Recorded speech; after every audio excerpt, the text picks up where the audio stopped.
our role model, our role model, our role model, our Prophet sallallahu alaihi wasallam is our role model, our role model. Alhamdulillahi Rabbil Alameen, wassalatu wassalamu ala Sayyidil Mursaleen. Amma ba'd, a'udhu billahi minash shaitanir rajim, bismillahir rahmanir rahim. As-salatu wassalamu alayka ya Rasulullah. As-salatu wassalamu alayka ya Wa Rasulullah. ala alika wa ashabika ya Habiballah. Wa ala alika wa ashabika ya Habiballah. As-salatu wassalamu alayka ya Nabiyallah. As-salatu wassalamu alayka ya Nabiyallah. Wa ala alika wa ashabika ya Nurallah. Wa ala alika wa ashabika ya Nurallah. MashaAllah. Viewers of Madani Channel, welcome to this special series of programs, Our Role Model, in the blessed month of Rabiul Awwal. And as you can see, like many of your houses, many of the masjids around the world, the studios lit up, we're all here, mashallah. And it's the blessed month of Rabiul Awwal, the month in which we celebrate the blessing, the birth of the greatest of all creation, the birth of the final messenger and the mercy to all the worlds. And in this month, we've got this special series of programs, Our Role Model, in which we discuss different aspects of the life of the Prophet of Allah sallallahu alaihi wasallam. And from that we see that the Prophet of Allah sallallahu alaihi wasallam was not only a role model 1400 years ago, but he's a role model today, and his contribution as a role model will continue until the day of judgment. In previous episode, we talked about the Prophet of Allah sallallahu alaihi wasallam in different aspects of his life. Today we're going to talk about an aspect of his life that everybody, I believe, can be in this role in some way or another. And that is the role of a friend. Unfortunate are those people that have true friends, yeah? Because many people use the word friend very, very loosely. That, oh, he's my friend, he's my friend, he's my friend. But also, what is a true friend? And inshallah, I'm going to look at the life of the Prophet of Allah sallallahu alaihi wasallam and see his friendships, how his friendships were with the companions of the Prophet of Allah sallallahu alaihi wasallam, and what Madani pearls he gave us with regards to what kind of friendship we need to have as well with us as well. With us, mashallah, in the studio we have Tawfiq Bhai. Assalamu alaikum wa rahmatullahi wa barakatuh. Wa alaikum assalam wa rahmatullahi wa barakatuh. How are you, Tawfiq Bhai? You okay? Alhamdulillah. But with regards back to the topic, the Prophet of Allah sallallahu alaihi wasallam as a friend, we see that he was very, very close to many companions, and I'm hoping we can learn something with regards to this topic. First of all, if you look at the life of the Prophet sallallahu alaihi wasallam and his leadership qualities, you'll think, because our Prophet ﷺ is a prophet of Allah and he's the best of the creation, he's the last and final messenger of Allah Ta'ala. So all the life and his works, you'll find that the rest of the people are the followers. So the Prophet ﷺ is a prophet of Allah, Nabi Allah, and the public, the rest of people are his followers. So everyone, has that type of connection. So this is something that you don't normally think, that, people are friend with Rasulullah sallallahu alaihi wasallam. We do talk about the Sahaba and their ishq Rasul, the full devotion, as a companion, as a Sahabi, but we never really discuss this particular aspect. But we normally talk about the Sahaba, how much the love they have for the Prophet sallallahu alaihi wasallam. But today, inshallah, I want to share a narration in which our Prophet sallallahu alaihi wasallam is talking about this one individual, one personality in particular. And in this narration, he sallallahu alaihi wasallam mentions the word sahib. Yes, sahib could also be termed as a friend, as a companion. And Prophet sallallahu alaihi wasallam said these words about Sayyiduna Abu Bakr Siddiq radiyallahu ta'ala anhu. As soon as you started saying about a specific person, straight away, that one name came to mind. Subhanallah. Their closeness, even before the announcement of the prophethood, is unique. Throughout the journeys, throughout the life, and their love between the Prophet sallallahu ta'ala and Sayyidina Abu Bakr Siddiq is matchless. That's why Sayyidina Abu Bakr Siddiq radiyallahu ta'ala anhu is known as, Ashiki Akbar, the greatest lover of Rasulullah sallallahu alaihi wasallam. Well, one occasion, our Prophet sallallahu ta'ala alaihi wasallam is reported to have said that, talking to Sayyidina Abu Bakr Siddiq and saying to him, Anta sahibi alal hawdi wa sahibi fil ghar. You are my companion by the pond of Kawthar, and you are my companion at the cave of Thawr during the journey of migration. Journey. And also, this is me adding now the next part, where there was a special closeness between these friends, if you want to call it from this angle. We've talked about Thawr, haven't we? The cave of Thawr during the migration, and also in the Akhirah. So Prophet ﷺ has this special connection and love for Sayyidina Abu Bakr Siddiq radiallahu ta'ala anhu, and is assuring him, giving him this guarantee that you will be with me, right next to me on the day of judgment as well. Yeah, and this is assurance to a friend, to someone who you both have spent so many years together. The moments of happiness, the moment of difficulties and the troubles you've together, you took that on. Yeah, you've faced the trouble, and alhamdulillah, you overcome the hardships. Yeah, you're giving the assurance to the individual. And not just this, it's not just about the cave and not just about the akhirah, but the period in between. The mazar, the shrine. Look at this, the closeness. That Prophet ﷺ has accepted his beautiful friend, Sayyidina Abu Bakr Siddiq radiallahu ta'ala anhu, as the neighbor in the grave as well, in the shrine, under the Rawda Mubarak. Yeah, this shows, we talk about friends, you talk about loyalty. Yeah, it works both sides generally if you look at it as a neutral discussion. So loyalty is something which is very important for a friendship. Yeah, especially for a good friendship, because you can have good friendship and you can have a bad friendship. There's two different aspects. Yeah, but especially from a good friendship, the loyalty, the trust, and knowing each other, having a good understanding between each other is so important. Yeah, and the best thing that you can do for someone is to be with them all the time. And in the lifetime, Prophet ﷺ, accepted Sayyidina Abu Bakr Siddiq radiallahu ta'ala anhu to be the one who is going to be there even at the difficulties of the migration journey. Just imagine on one side, how many people were looking to attack Sayyidina Abu Bakr Siddiq radiallahu ta'ala anhu and the Prophet ﷺ. And Muslims were finding it so difficult, to even come out and open to express their iman. Yeah, and then when migration took place, Prophet ﷺ selected Sayyidina Abu Bakr Siddiq radiallahu ta'ala anhu. Just imagine, what will be the feelings of Sayyidina Abu Bakr Siddiq at that time? Well, I mean, like you say, the Prophet of Allah ﷺ could have chosen anybody. Yeah. And nobody would have said, why not me? They would have all accepted the decision. But, there's so many things, even from the beginning when we talk about, obviously, before the announcement of prophethood, but also when the prophethood was announced. And the first man to accept Islam was Sayyidina Hazrat Abu Bakr Siddiq radiallahu anhu. And we see that throughout his life. That iman was something unique, that there wasn't any discussion. No questions, yes. No questioning. You're making the major decision of your life, the turning point of your life. And obviously, we know as in life, the more major decision that you make, you want time to think. Think about it. You'll ask for some days, you'll ask for weeks, you'll ask for months. That I need to make that decision. I need to think about it. But look at that connection. I remember I was actually reading it that the Prophet, I think I read it once somewhere, that the Prophet of Allah said that of all the people that I offered Islam to, they all pondered, they all thought. But when Sayyidina Hazrat Abu Bakr Siddiq radiallahu anhu was offered Islam, straight away, without question. And a similar incident happened when the Prophet ﷺ returned from the night journey. The night of Mi'raj. And when the people who were non-believers of the community, the Meccan community, and they thought this is the best time, to find Abu Bakr Siddiq and tell him that, to shake his faith and say to him, your friend is saying these words, that he's traveled to Masjid al-Aqsa, then into the heavens, and he traveled all around, and he's come back within a short space of night.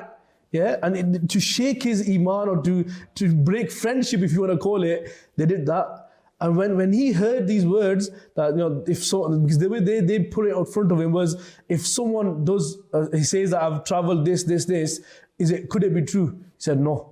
But then they said, okay, they thought, that's it, I've got him now. But as soon as they turned the tide and said, your friend is saying this, Prophet Muhammad ﷺ is saying this, and as soon as he heard this, he without any thinking again, he said, if that's the case, then that's true. I believe in it. This is called loyalty. That's what I'm saying. I've read that waqiyah so many times, and every time I read that waqiyah, you just can imagine the situation that they're there, and they're trying to confuse him, they're trying to, shake his iman. They're trying to do all these things with him, and they're getting happier and happier as they're building up to the point, and they're getting him. It's like when you try and create an argument with someone, you build them up, don't you? Yeah. And when you've got them cornered, so to speak, then you put the card in, so to speak. And they were doing that with Sayyidina Hazrat Abu Bakr Siddiq. Is it possible? No, it's not. Is it possible? No, it's not. If someone said this, no, it's not possible. And they kind of like cornered him. And once they finally cornered him and thought that now he's got nowhere to escape, he cannot escape the next question because we've proved it all this way. And then they finally flew that question that, your friend, the Prophet of Allah sallallahu alaihi wasallam, is saying this. And like you said, without a hesitation, cornering or no cornering, whatever happened, straight away he said, if my Prophet of Allah sallallahu alaihi wasallam said this, without a doubt it's truth. He didn't question it, he didn't pause, he didn't think, Acha, I'll go and find out. Yeah. Let me go and ask. Maybe you're confused, maybe you've not understood properly. He didn't say any of that. There was no Acha, okay, right, okay, yeah, okay, I see what you're saying. Okay, let me go and find. None of that. And that was the occasion when Sayyidina Abu Bakr Siddiq was given this title of Siddiq. So you can see why he was given that title though. You can see why he was given that title, that without pausing, without thinking, in the same way that he accepted Islam without thinking, he answered that particular question, which was literally there to try and catch him out. He responded to it without thinking. Sayyidina Abu Bakr Siddiq radiallahu ta'ala anhu is that individual about whom Prophet sallallahu ta'ala alayhi said that no one's wealth benefited me as much as the wealth of Abu Bakr. And these words weren't said in front of just any other person. It was said in front of Sayyidina Abu Bakr Siddiq, making him aware or giving him the confidence and, that look, you've done so much for me. And on this occasion, Sayyidina Abu Bakr Siddiq was hearing these words the Prophet ﷺ said, and he started weeping, he started crying, and said, Ya Rasulullah, you are the owner of my life and my wealth. Everything belongs to you. There's nothing that I have. Everything that I have is yours. Yeah, that famous incident about I was just thinking about that famous incident where, viewers on the channel, the Prophet of Allah ﷺ called upon the companions to donate in the way of Allah. Nowadays, many charities, many institutes, all the masjids are asking us to donate in the way of Allah and give funds. The first time that the Prophet of Allah ﷺ called upon the Muslims and said that we need the resources, we need the funds, we need these things because we're going to go on an expedition, we're going to go on a Madani Qafla and we're going to spread the deen of Islam. And so this is the first opportunity and for the people to bring forth their goods, and many started to bring forth their goods. Amongst all the companions, all the great companions brought their goods on that day. And there was like a beautiful competition, you could call it, amongst the Muslims. Nowadays, if we compete with each other, we try to compete with each other that who's the best, who has got the biggest, who has got the greatest, and we want have I got the best car, have I got the best house? But the companions of the Prophet of Allah sallallahu alaihi wasallam, they competed in a different way. Their competitiveness was who can please the Prophet of Allah sallallahu alaihi wasallam most, who can have that pleasure of pleasing. I mean, this in itself shows the love that they had for the Prophet of Allah sallallahu alaihi wasallam. Now, on this day, when this announcement was made, Sayyidina Hazrat Umar Farooq radiallahu anhu, who also was a very close companion of the Prophet of Allah sallallahu alaihi wasallam, he thought to himself that, every time that something like this happens, always Sayyidina Hazrat Abu Bakr Siddiq radiallahu anhu, he always wins. Yeah, I've never been able to surpass him in pleasing the Prophet of Allah sallallahu alaihi wasallam. So he made this intention that today's the day. Today I'm gonna do it all. I'm gonna win today. But Sayyidina Hazrat Umar Farooq radiallahu anhu, when he was at his home and he was thinking, what do I give? What do I get? And picture the scene, viewers on the channel, that he is at home and he decides to split all of his wealth in half. Everything. This is easy to say. This is easy to say, viewers on the channel, but I want you to ponder for a moment the amount of money you got at home, the amount of wealth you got at home, gold, silver, whatever wealth you've got, whatever assets you've got, whatever you've got. If I was to say to you, give half of it in the way of Allah Azza wa Jal, how hard would that be? Nowadays, we find it hard to give a pound coin. And that's the true reality, unfortunately, that when it comes to giving money to the masjid, we'll find the loose change at the bottom of our pocket, or we'll find the change that's fallen down the side of the sofa, or things that are causing, and we'll give that, and we'll just show it or everything. And even then, we want the whole world to know that we've given some money in the way of Allah. Sayyidina Hazrat Umar Farooq, he's sitting at home and he thinks to himself that everything I've got, I will donate in half of it. Half of his food, half of his resources, half of his money, everything. And he brings it to the blessed court of the Prophet of Allah sallallahu alaihi wasallam. And when the Prophet of Allah sallallahu alaihi wasallam saw it, and obviously when the companions saw it, they were happy. You can imagine that if nowadays if someone was to give a big donation, it would make everybody else happy and it encourage them as well. And when the Prophet of Allah ﷺ asked him that, Ya Umar, what have you brought and what have you left for your family? He said, Ya Rasulullah ﷺ, everything that I've got, I've divided in half. Half I've presented for you and half I've kept for my family. And that in itself was, the companions of the Prophet of Allah ﷺ, they were so happy at this huge sacrifice that Sayyidina Hazrat Umar Farooq radiallahu anhu made. But Sayyidina Hazrat Abu Bakr Siddiq had not arrived yet. Allahu Akbar. And when he arrived,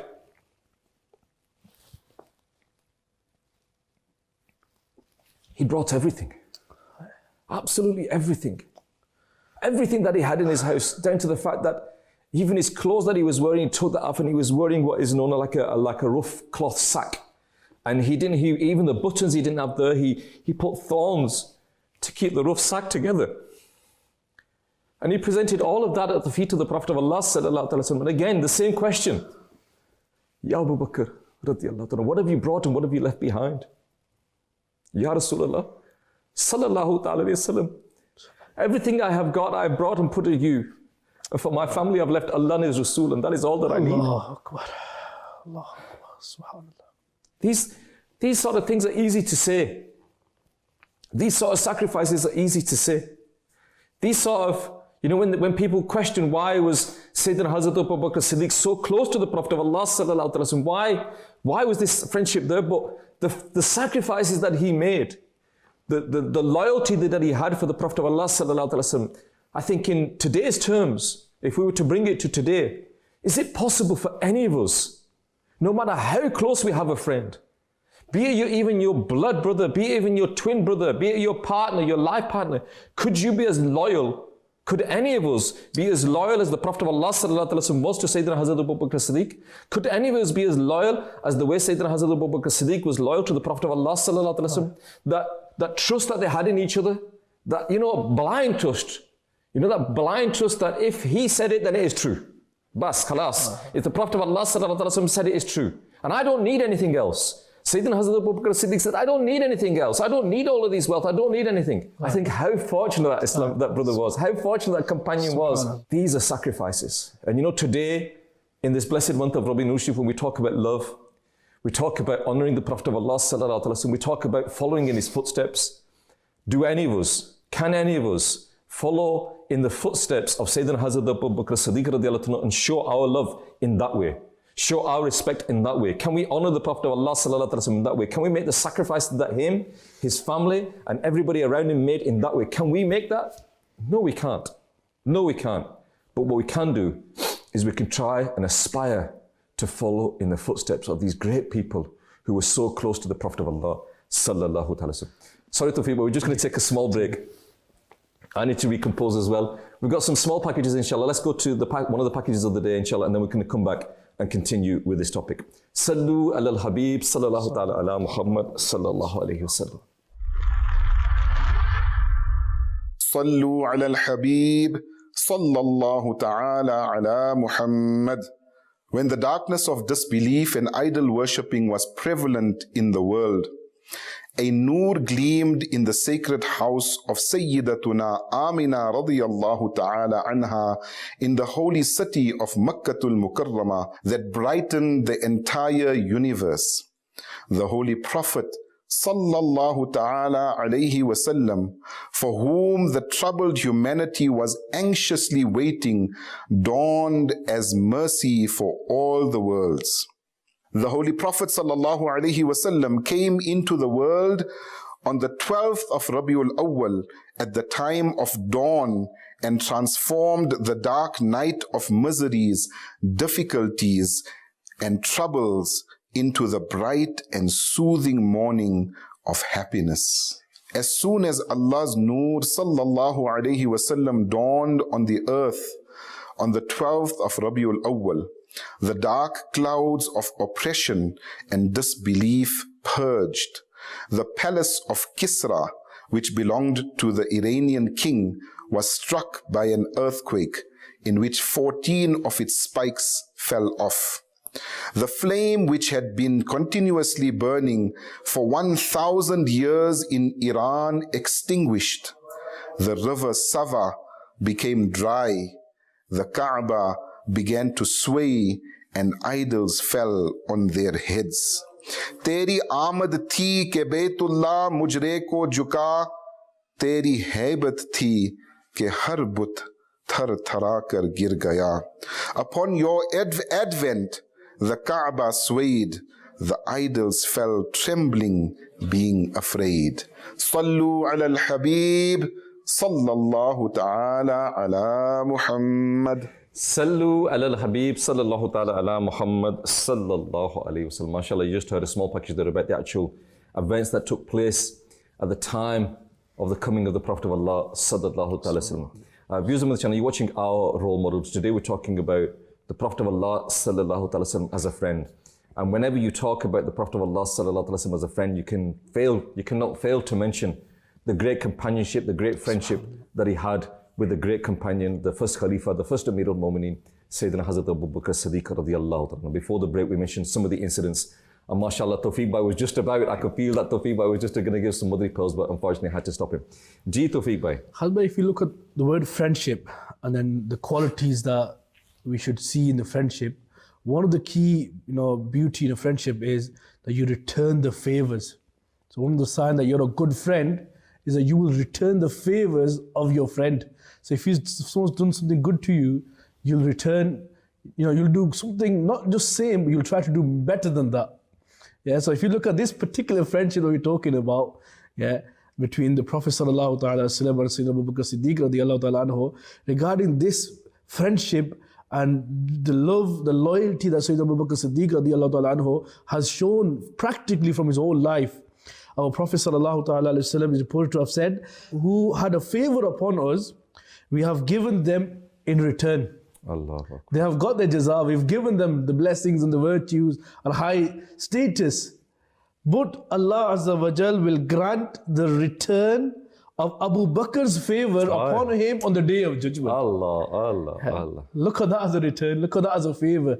You have to look after your friends. And those who have more, high loyalty, you want to give them a higher rank. And this is the status that these individuals have had. If you look at the life of the Prophet ﷺ and all the followers, those who became Muslims, and especially who have had the sohbat, who have been in the presence of Rasulullah ﷺ, even for a moment in the state of Iman, and they passed away with Iman, we call them a Sahabi. A Sahabi in English, what do we say? A companion. What is their jaza? What reward they will get? All of them, number one, that no one after them can match their status. Allah. Regardless who that person is. Someone could be the height of the piety, but they cannot reach even the dust of the Sahabi.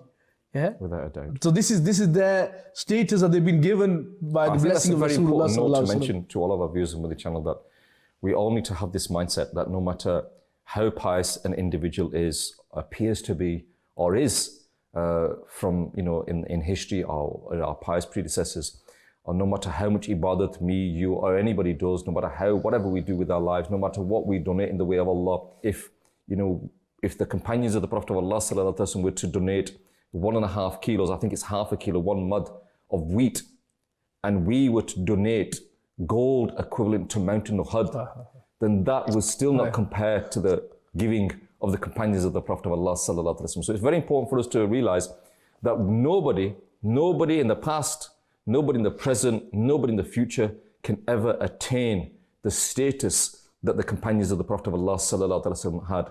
And if you were to define a companion of the Prophet of Allah sallallahu alaihi wasallam, it'd be someone that died with Iman, but he saw the Prophet of Allah sallallahu alaihi wasallam in a state of Iman with his own eyes. And what a great blessing that is. And yesterday we were talking about the vision of the Prophet of Allah sallallahu alaihi wasallam. And what a great honor it is to see the Prophet of Allah sallallahu alaihi wasallam in your dreams. And you can see how great an honor it is because the companions, they were given this great status because they saw the Prophet of Allah sallallahu alaihi wasallam. And just one thing I wanted to mention as well there. Some people will say, okay, what about those people that claim to see the Prophet of Allah sallallahu alaihi wasallam now with their own eyes? Even then, viewers of my channel, nobody can attain the status of the companion of the Prophet of Allah sallallahu alaihi wasallam. And then, amongst the companions that are greater companions, amongst the companions are the greatest companions. And the greatest companion of all is the greatest companion of all, Sayyidina Hazrat Abu Bakr Siddiq radiallahu anhu. This is status, this honor. It was a two-way thing. Like we mentioned, the sacrifices that he made, but also Allah Azza wa Jal blessed Sayyidina Hazrat Abu Bakr Siddiq radiallahu anhu by the verses in the Quran that were mentioned with regards to them. Inshallah, we'll find them verses. I think I found one here. Surah Al-Lahl, verse 19 to 21. Allah Azza wa Jal says, and no one has done a favor to him for which he should be compensated. He desires only to please his Lord, the Supreme. And indeed, soon he will be very pleased. And apparently this verse was about Sayyidina Hazrat Abu Bakr Siddiq radiallahu anhu. And other verses were mentioned. This is the great honor. So it wasn't just like a one-way thing that a true lover gave. Yeah, the Prophet of Allah also gave him many blessings, many bounties were given to him. And Allah Azza wa Jal also praised him as well. So this was the sacrifices and the love and the true friendship that they had. You know, with regards to the journey of Ghar Thawr, the cave of Thawr, the verse was revealed regarding that as well. Allahu Akbar. And on that occasion, during that period, and in that verse, Allah Ta'ala is saying that, you know, Prophet Sallallahu Alaihi Wasallam is talking to Sayyidina Abu Bakr Siddiq and he's saying, Allahu ma'ana. Yeah, that Allah is with us. With us. Yeah? The Prophet Sallallahu Alaihi Wasallam could have said, Allah is with me. Don't worry, Allah is with me. But look at the friendship and the love between them. And these words are part of the Quran. That Allah is with us. That shows that, you know, they're not separate. Yeah, look at that bond, look at that love in between. Earlier on, we were talking about the Sahaba. You know, every single Sahabi will go to Jannah. Yeah, this was because of the sohbat, the companionship that they've had with Rasulullah sallallahu alaihi wasallam. They've been guaranteed this. Many of Sahaba in the lifetime. Yeah, you know, for a friend, for example, you got a friend in front of you, you say, okay, ask me what you want. Yeah, and you know, not everyone you can say this to. Yeah, but some of them you know you can say it, and then depending on who's gonna give the answer and who he knows who I'm talking to, and according to that person will say certain things what other people won't even think about. Yeah, Prophet Sallallahu Alaihi Wasallam said to certain Sahaba, okay, tell me what you want. And in return, some Sahaba have said that, Ya Rasulullah, I want your companionship in Jannah. Yeah, and Prophet Sallallahu Alaihi Wasallam have guaranteed them. Yeah, you will go to Jannah. Allah. Yeah, Allah. You will be with me in Jannah. You know, many occasions. Yeah, this is you know, because if you look at the Sahaba overall, they went through the most difficult part in the history of Islam. Without it. Yeah, even if you, as an example, you could look at the Battle of Badr. Yes. Yeah, you know, a very small number of the Muslims compared to the others. Not well equipped. Not equipment. The only thing that they had, you know, the most important thing was the faith, the love for the Prophet Sallallahu Alaihi Wasallam. Yeah, as you know, when you read about these battles that took place at the time of the Prophet of Allah Sallallahu Alaihi Wasallam, for them it wasn't a burden. It wasn't like, oh no, what am I going to do? Oh, it's a battle. Maybe I'm going to get hurt. Maybe I'm going to get injured. Maybe I'm going to die. This never crossed their mind. Allah. For them, it was an opportunity. They saw it as an opportunity. They saw it as an opportunity. They saw it as a blessing. Whereas, you know, if you were to, question yourself, question our iman nowadays, that if that happened, where would we stand? But they didn't see it like that. For them, it was a blessing. It was a great opportunity. And there are many, many incidences. You know, you hear the incidents of the small children that came and said, Ya Rasulullah Sallallahu Alaihi Wasallam, let us enter the battlefield. And they were denied that. You hear of the companion of the Prophet of Allah Sallallahu Alaihi Wasallam, that it was his wedding night. Yeah. And on the night of his wedding night, the announcement was made, he went to the battlefield. These are the sacrifices that the companions made, and they didn't think. You know, in the same way, like you said, Sayyidina Hazrat Abu Bakr Siddiq, he didn't think. He just followed. And this example is true with a lot of the companions. They didn't think. Labbaik. The Prophet of Allah Sallallahu Alaihi Wasallam said it enough. And again, that may be, I believe, that the reason why we are in the situation that we are in now, the reason why we are facing difficulties in our homes, with our children, with our spouses, with our families, the reason why we are facing difficulties all around the world is because we are not following the Prophet of Allah Sallallahu Alaihi Wasallam. We're not obeying his orders. We're not following his Sunnah. We're not following in his footsteps. In the way that the companions did, if we did, even in a minute amount of that, then I feel that all of our powers, inshaAllah Azza wa Jal, will disappear. You know, Khalid Bhai, if you look at some of the signs of love, and you know, we claim that we love Rasulullah Sallallahu Alaihi Wasallam the most.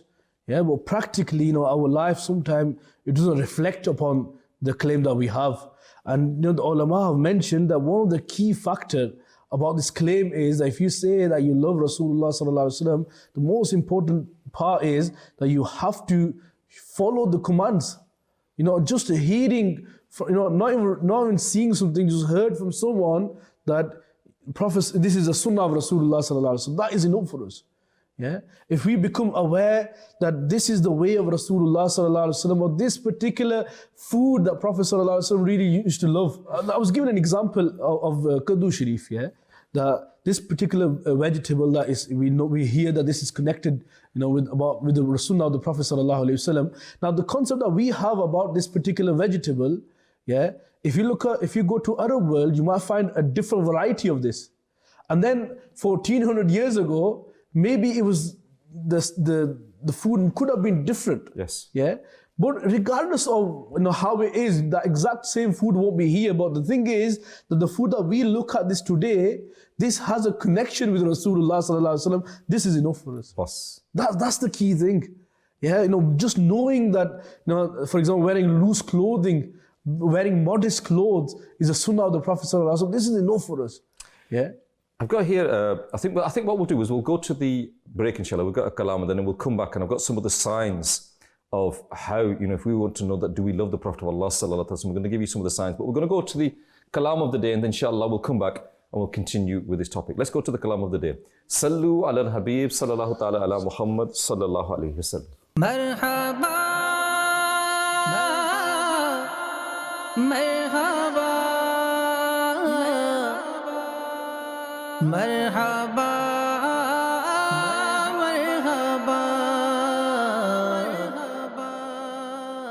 مرحبا جان مصطفیٰ ایمان مصطفیٰ مرحبا ہے میری پہچان مصطفیٰ آمد مصطفیٰ مرحبا مرحبا احمد مجتبی مرحبا مرحبا مرحبا آئے مصطفیٰ مرحبا پیارے مصطفیٰ مرحبا ہر طرف صدائے مرحبا مرحبا مرحبا مصطفیٰ مرحبا پیارے مصطفیٰ مرحبا ہر طرف صدائے مرحبا عید میلاد النبی ہے دل بڑا مسرور ہے عید میلاد النبی ہے دل بڑا مسرور ہے ہر طرف ہے شادمانی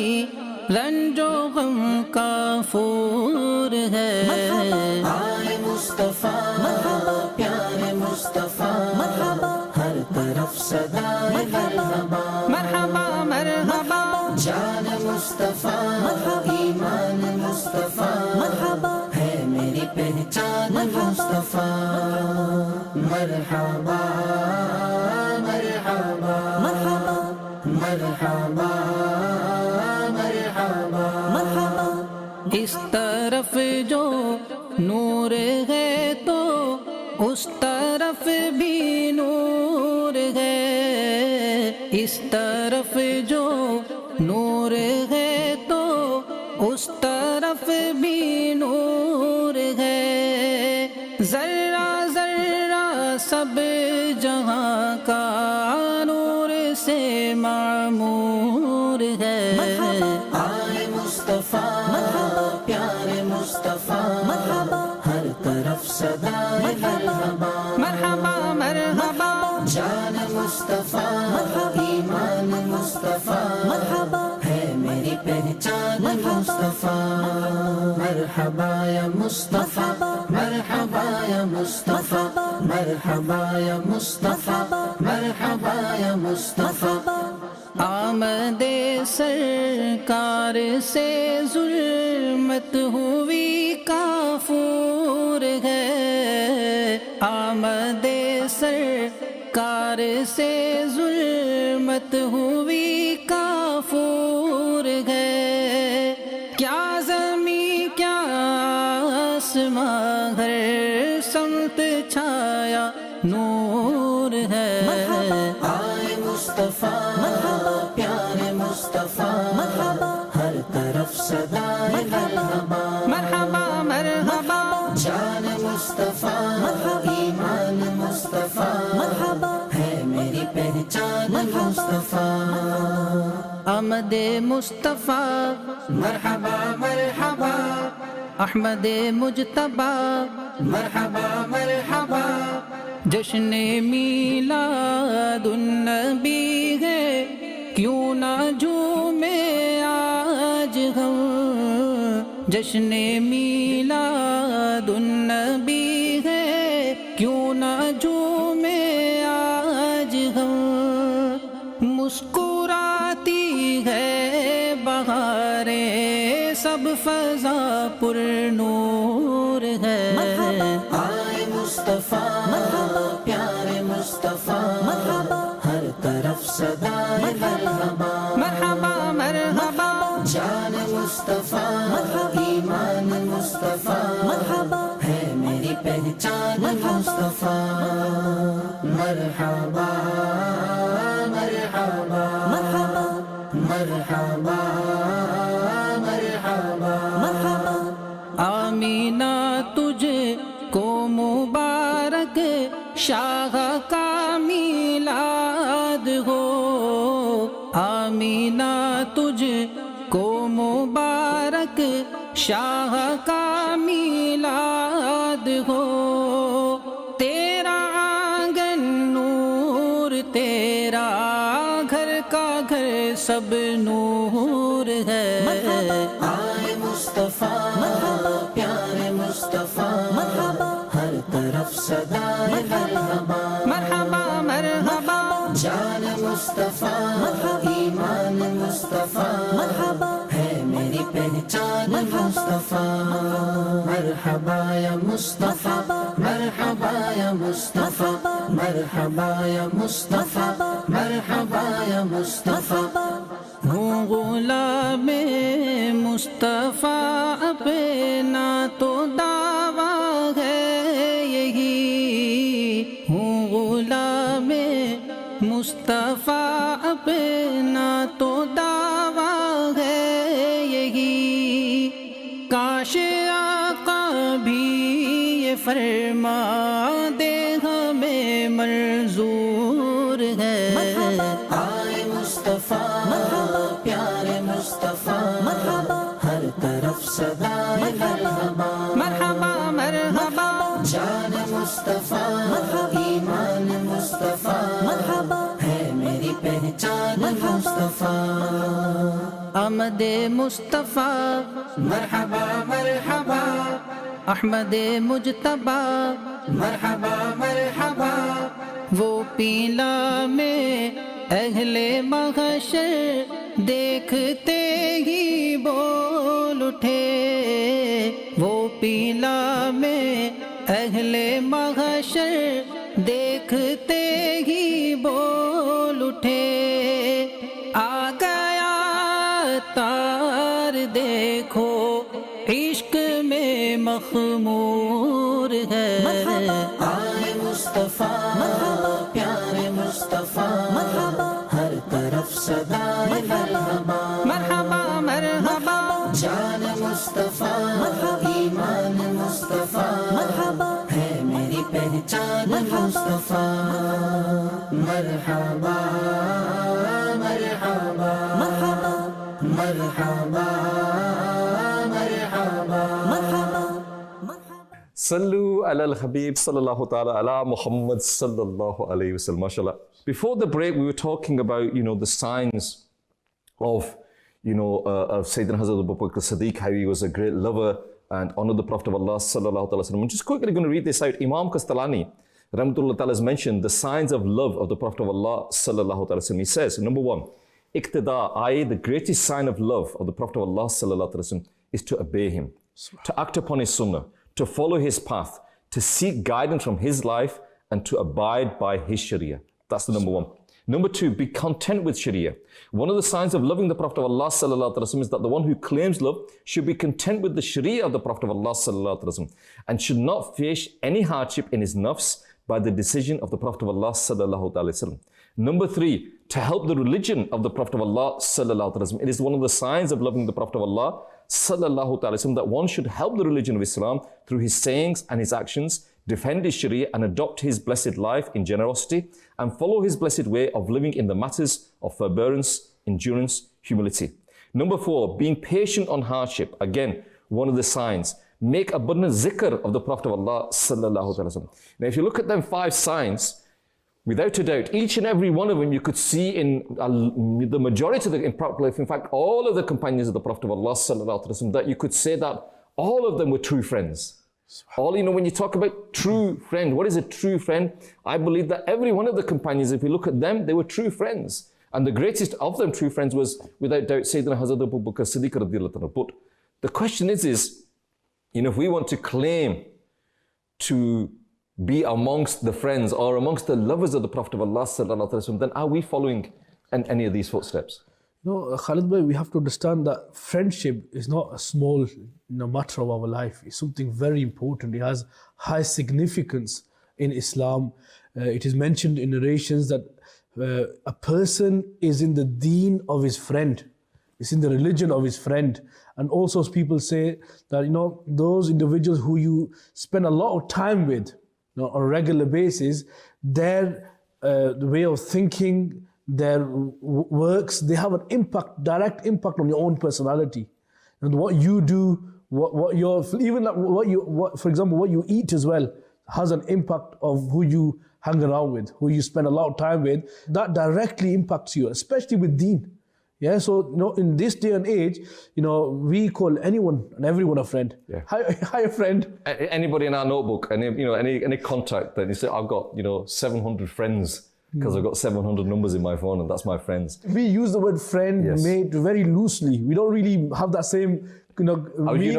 I know it's going off topic, Tawfiq, but my son-in-law, when he came to this country, one of the weirdest things he found in this country was, he was working in a shop. And they'd come in and say, are you all right, love? And he'd go, what's going on here? Come on and say, people are calling me love. And I know it's just a term here. But anyway, just on that topic, before we go to, we've got one more package. We're going to the package. Let's go to the final package. And then when we come back, we can talk about friendship in general and how we need to decide who our friends are. Let's go to the final package of the day, inshallah. Sallu ala al-Habib, sallallahu ta'ala ala Muhammad, sallallahu alayhi wa sallam. صلوا على الحبيب صلى الله تعالى على محمد صلى الله تعالى عليه وآله وسلم. Abu Talib has said, I was once present with my nephew at a place called Zulmajaz. Suddenly I was thirsty.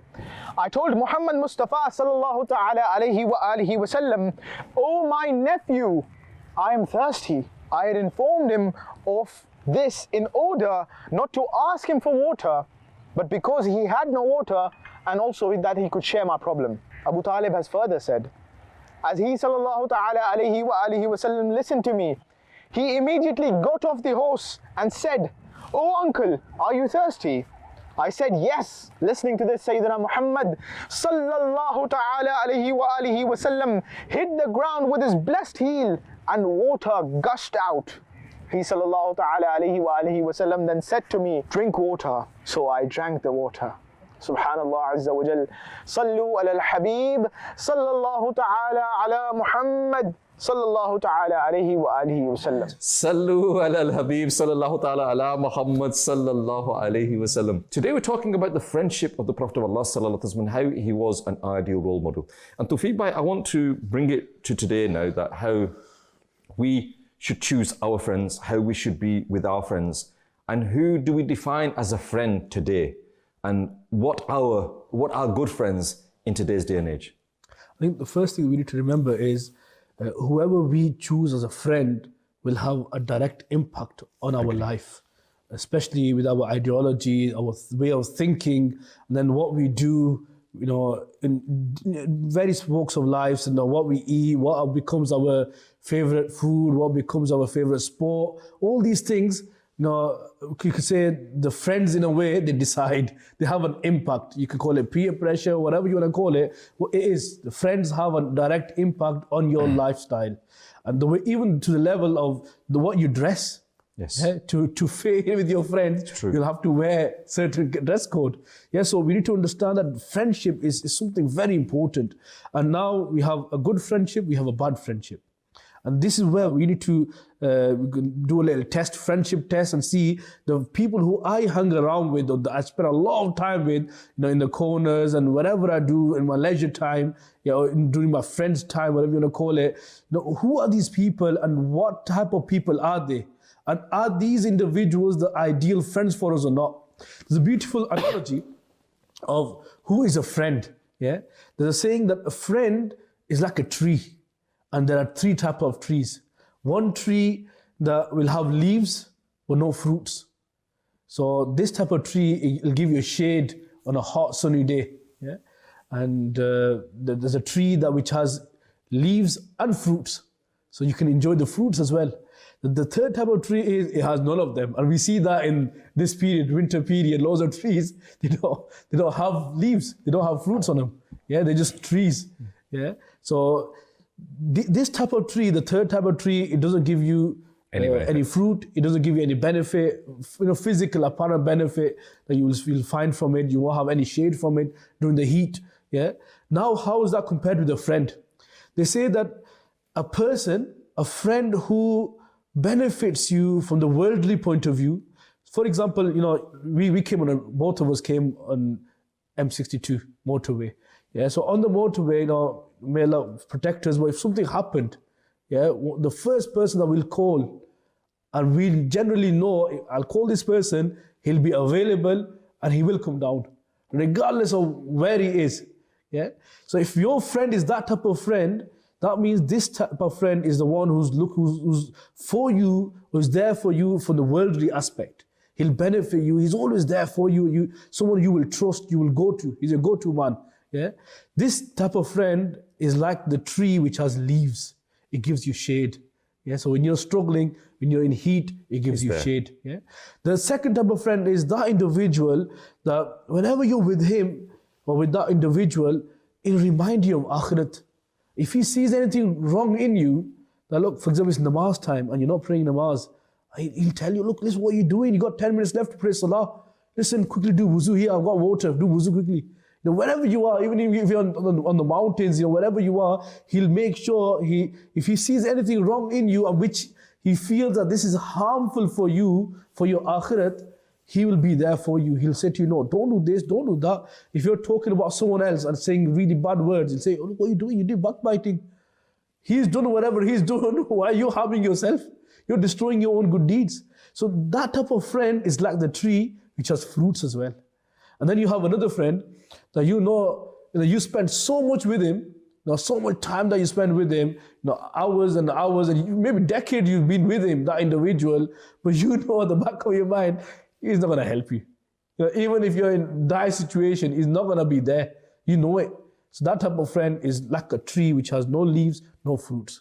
Now the question for us is, which type of friends do we have? There's 2 aspects here. I think, but mentioned that the tree that has no fruit, no leaves or anything, then, why would you hang around with, why would you, associate with that? But unfortunately, I was thinking about it as you're saying, I'm thinking, but no, unfortunately people do. They do. Because they think that if I, this is my friend, then it'll make me look good. Yeah. I know he's not going to help me. I know he's not going to benefit me. I know he's going to, in the end of the day, he's going to let me go. But whilst I'm just with him, it makes me look tough. Makes me look this, makes me look that. You can call it short-term win. Yeah, it's a short-term. Just to fit in with the crowd. Yeah, it is a fitting in with the crowd. And unfortunately, that happens a lot though. That happens a lot, that a lot of people, because they haven't got that strength of character to break out of that mold, and they just want that short-term pleasure, if you want, or the short-term comfort that, okay, I'm with him, yeah? I know in the long term he's not going to help me. I know in the long term he's not there, but at the moment, okay, I look good, and I feel as if I'm going to achieve something. But ultimately, they know if they're honest with themselves. But then the question really is the other type of friends that you've got, and why, the question really is people aren't stupid. People know that this person will help me, this person won't help me. It's not as if we say, okay, I'm going to have to wait for the time. Deep down, yeah? Why is it that we don't choose good friends then? Why is it we choose people that are going to cause, ultimately, not going to be there to help us? Why are we going to choose people that are not going to benefit us? The Prophet of Allah ﷺ said that your best friend is the one who, when you see him, he reminds you of Allah. Speaking him increases your knowledge, and his actions remind you of the hereafter. The problem is I feel, Tawfiq Bhai, that definition is not the definition that we have of a friend. Yeah. If we were to ask our viewers here, what is the definition of a friend? They come up with, we would have a whole host of different answers of what a definition is. And maybe, if we close our eyes and think about our friends now for a second, what do we see? When you close your eyes, think about your friends, what do you see? Do you see big cars? Do you see, fun nights out, enjoying, chilling, going to the shisha place, going here, going there? That's my friend. That's not your friend. That's not your friend. Unfortunately, that's what we feel is our friend. The person that we can go out, we can have a good time with, we can enjoy ourselves with, we can go and party, we can go and do this, go and do that. That is work. So I think the biggest problem that we have, Tawfiq Bhai, is defining a friend. If you look at it practically, you got two options. Either sort your friends out or choose your right friends, or you become that friend for them. I think the other problem... You become that individual who looks after them. Who always keeps them busy and in check. If you really look at them as your friends, then how can you let them harm themselves for the akhirat? I think there's peer pressure as well, though, Tawfiq Bhai. It's very hard. I mean, I remember, time, we haven't got a lot of time, so I'm going to keep it short. I remember going on a Madani Kafla, going out, doing Infradi Koshish, and I met somebody, and, just to quickly picture the scene, clean shaved, string vest, gold chain, mundering everything like that. And somehow we convinced him to come to the masjid with us. And whilst we were walking there, he said to me that, brother, this is not me. And I said to him, I'm not, have I said anything about you? He said, no, this attire, these clothes, it's not me. And I said, look, I'm not saying anything. I said, but now that you said it, if you're saying this is not you, then why are you like this then? If you say it's not you. He said, if I was not like this, I would not have any friends. And that hit me. It actually hurt me that people succumb to peer pressure, because peer pressure is so huge that it affects people. And they feel, you said, be that person. It's hard being that person. It's easy being led. It's hard being a leader. Not everybody can be a leader. And to have that strength inside us. Khalid, but if you're actually serious in your search for a good friend, there are nice people out there. No, there is. But what I'm trying to say to you, Tawfiq, but that in today's age, for a young lad or a young girl going to school, going to college, going to university and trying to live their lives as a Muslim is not easy. It's a massive challenge. It's a massive challenge. And so you need to have that strength inside you to be able to withstand that challenge. And that challenge comes in different forms. It can be in the fact that the peer pressure, the fact that you have, that they say that you will have very little friends. And you see those people that are strong in the faith, and you ask them that they are happy with what they are doing. But if you ask them how many friends that they've got, they'll say to them very few, because they made that stand. Yeah. So it's not easy making that stand, but I think we need to have that iman inside us to make that stand. I think, we need to be firm that, even if you have one good friend, that is better than having 10 bad friends. And you need to keep yourself occupied. But I think there's a hadith of the Prophet of Allah that it's better to have none. Non-friends. Better to disassociate yourself with people and stay at home if there's these sort of people out there. As a coincidence, we were having this discussion about friendship. Possibly over 10 years ago, I want to share my personal experience with you. When I read upon this particular topic, who is a friend, and you look at, you study scholars and what have they written, and then you think, this is what I went through personally. Yeah, when I looked at this, who is that person that when I spend time with that individual, when I'm in his company, I get all these beautiful vibes, the fear of Allah, the love of Rasulullah sallallahu alaihi wasallam, and it's always reforming me. It's always benefiting me. Who is that individual? And for me at that time, the conclusion was Sayyidi Amir al-Sunnat, Maulana Ilyas Qadri Sahib. Him as a friend as well. Alhamdulillah. Yeah, Alhamdulillah. I personally actually went through that process. That I felt during those periods, I avoided, going around and looking for. It's not that we had a bad friendship. Generally, mashallah, I was in Dawat Islami at that time as well. But the ideal friend that you will look for, I found that individual in the personality of Amir al-Sunnah. Yeah, and that's because you want to search for that individual. There are people like that. If you stay in that company, that person's not there. You're just reading his literature. Yeah, reading the literature of those individuals, it's like you're being in the company. For example, if someone wants to know Imam Azam Abu Hanifa or had a chance to live in his company, study the fiqh.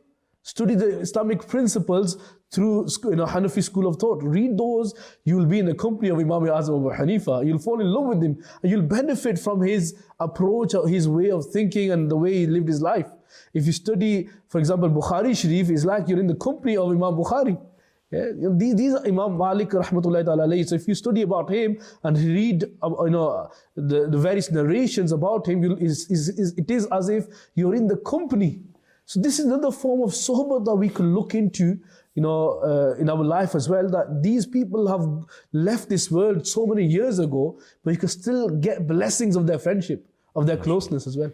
Viewers of Madani Channel, you're watching our special series of programs, Our Role Model, and we're coming towards the end of the time. An hour seems to fly by, and today we've been talking about the Prophet of Allah sallallahu alaihi wasallam as a role model, as a friend, and we see him that as that friend. In both cases, the example that we gave of Sayyidina Hazrat Abu Bakr Siddiq radhiyallahu anhu, that both of them gave so much, sacrificed so much, loved and respected each other so much. But again, we came on to how we choose our friend. And we're just going to finish with one hadith of the Prophet of Allah sallallahu alaihi wasallam. The Prophet of Allah sallallahu alaihi wasallam said, a man follows the religion of his friend. So each one of us should consider who he makes as his friend. Without a doubt, whichever field or whichever line your friends are going on, you go on that line. If your friends are all namazi, then inshaAllah, you become a person that goes to the masjid. However, if it's not, then you run the risk of doing that. So I think we need to be very careful about who we choose our friends. And in the same way that Tawfiq Bhai said, learn, read about our pious predecessors, and inshaAllah instill that love inside us to follow our pious predecessors, which is ultimately following and loving the Prophet of Allah sallallahu alaihi wasallam. Viewers of Madani Channel, you've been watching Our Role Model. Keep watching Madani Channel. Sallu ala al-Habib sallallahu ta'ala ala Muhammad sallallahu alaihi wasallam. Our role model, our role model, our role model, our Prophet sallallahu alaihi wasallam is our role model, our role model.